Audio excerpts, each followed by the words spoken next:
Magandang araw po sa ating lahat.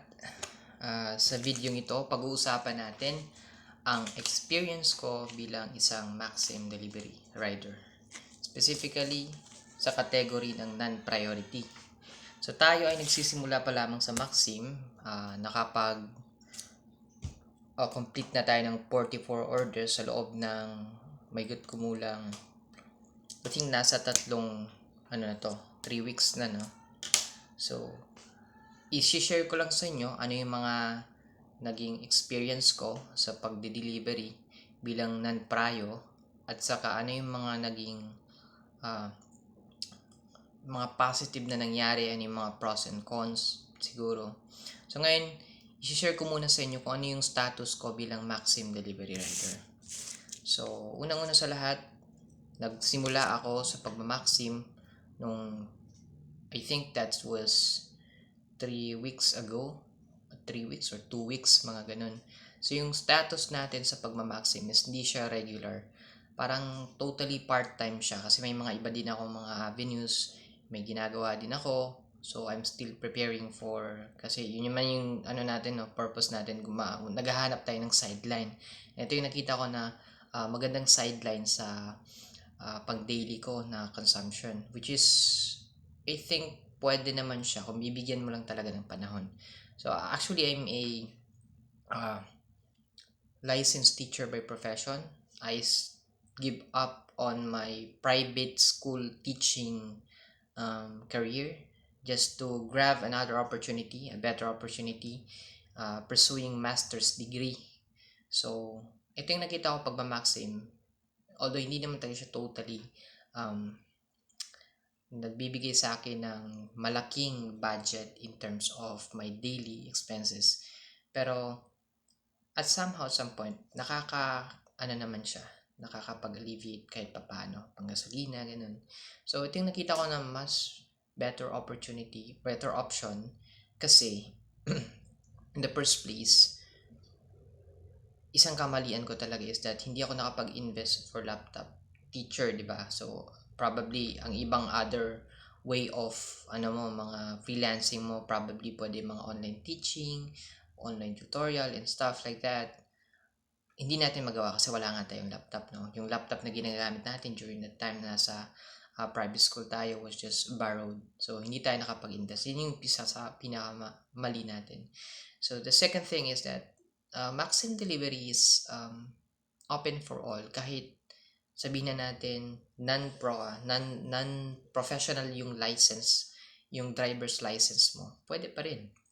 So, they still accept kasi I think hindi naman sa marami talaga, siguro nasa sakto lang yung mga number of delivery riders kaya nabibigyan tayo ng chance na makapag-deliver. So, ang status natin, no, as of the moment, we are around sa rating natin sa 44 deliveries natin, ang rating natin is 0.94. Okay? Actually, kailangan dapat yung rating mo is 0.99. So, dapat nasa 99% siya.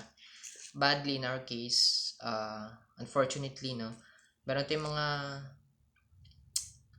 na-encounter na mga problems along the way. So, sa 96 na yan na rating natin, 94, no, meron tayong one violation while fulfilling the order, pero hindi tayong negative feedback na isa. Although taliwas naman siya sa positive feedback natin na meron tayong 5 positive feedbacks and meron tayong na kompleto na 44 orders. Hindi talaga naiiwasan yung mga problema along the way na hindi natin namamalayan, di ba? So, yung nakita natin ito para maiwasan yung mga mga violations natin, kinakailangan natin tong i-feedback. Kung, experienced rider ka na or nagsisimula ka lang, you have to make sure na kailangan mo talagang i-state sa feedback, yung sa part na messaging the management, dun i-message mo kung ano yung naging problema, bakit kinomplete mo yung order. Kasi sa Maxim kasi bawal yung mag-cancel ng order. Kapag nag-cancel ka ng order, although kahit sinabi natin isang oras ka na naghintay dyan, tapos hindi sumasagot yung client, tapos ah, na-decide mo na lang na hindi na lang i-continue yung ano kasi sayang yung oras, di ba? So, yung ginawa mo is ika-cancel mo yung order. Actually, that's not a good thing to do according sa orientation. So, yung gagawin mo is that you just have to complete the orders. You have to click arrive, complete, let's go, and complete. Ganun lang. Susundin mo pa rin yung proseso. Yung kamalian ko lang kaya nangyari to sa akin. Yung pag-fulfill mo kasi ng order, dapat umabot siya ng before ka mag-let's go, umarrive ka na, nag-click ka na ng arrive, dapat hihintay mo siya ng 2 minutes. Kapag hindi ka pa umabot ng 2 minutes, nag-complete ka na, I mean, nag-let's go ka na, I think dun yung naging pumasok yung violation ko.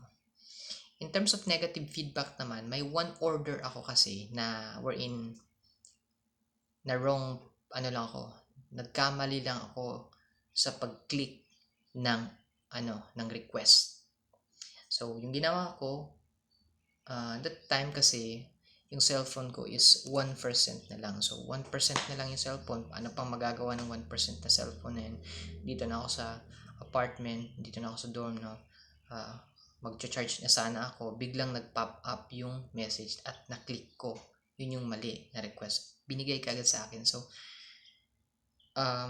bawal mag-cancel, inaccept ko na lang, complete ko siya, nag-chat yung client, saan ka na, at that's the time na nag-shut down yung phone ko. So, wala akong magagawa. So, yun yung nangyari.